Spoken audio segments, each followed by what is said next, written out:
What do you think about when you hear about the 1920s? The 1920s, also known as the Jazz Age, was full of excitement, dancing, laughter, and tons of alcohol. Alcohol caused many poor health and social devastation. Many people made very bad decisions. Men would drink at breakfast, go to work, and then get drunk again at lunch, and then not go back at work. Many people of all ages, even kids, were drunk at the time. It was a real problem in the U.S. In 1919, the 18th Amendment to the U.S. Constitution, which prohibited the sale and manufacture of alcohol, was ratified.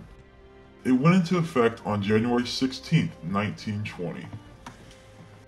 Well, the 1920s, it was full of life, excitement, but it was a little too much excitement. People were they were really drinking heavily at work and coming home and beating their wives, and that really got Congress thinking. They're like, we need to stop this, so that got them to pass the 18th Amendment.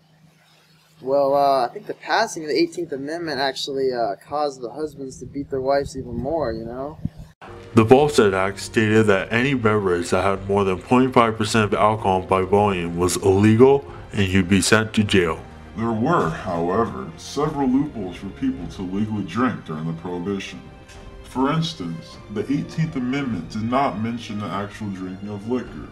Since the Prohibition went into effect a full year after the 18th Amendment ratification, many people bought cases of then legal alcohol and stored them for personal use. The Volstead Act allowed alcohol consumption if it was prescribed by a doctor. Needless to say, large numbers of new prescriptions were written for alcohol. So get this, the Volstead Act actually had a little, glitch in it. It was kind of like a glitch in the Matrix, people were able to tweak it and find out legal ways to actually drink. And, they had, a doctor give them permission. And, it was okay. It was pretty much like weed of today.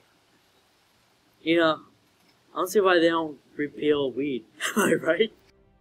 Within this imbalance of supply and demand, gangsters saw profit. Al Capone in Chicago is one of the most famous gangsters of this time period. These gangsters will hire men to smuggle in rum from the Caribbean, also known as rum runners, or hijack whiskey from Canada and bring it into the US. Others would buy large quantities of liquor made in homemade stills. These gangsters would then open up secret bars called speakeasies for people to come in, drink, and socialize. During this period, newly hired prohibition agents were hired for raiding speakeasies, finding stills, and arresting gangsters, but many of these agents were underqualified and underpaid, leading to a high rate of bribery. Almost immediately after the ratification of the 18th Amendment, organizations formed to repeal it. As the perfect world promised by the temperance movement failed to materialize, more people joined the fight to bring liquor back.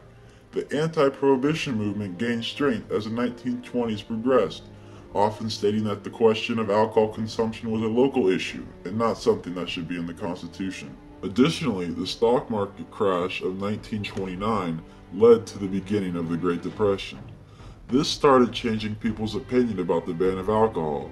People needed jobs, the government needed money, and making alcohol legal again would open up many new jobs for citizens and additional sales tax for the government. On December 5, 1933, the 21st Amendment to the U.S. Constitution was ratified. The 21st Amendment repealed the 18th Amendment, making alcohol once again legal. This was the first and only time in U.S. history that an amendment has been repealed. And in the end, they decided to repeal the ban of alcohol. And the rest was history. America.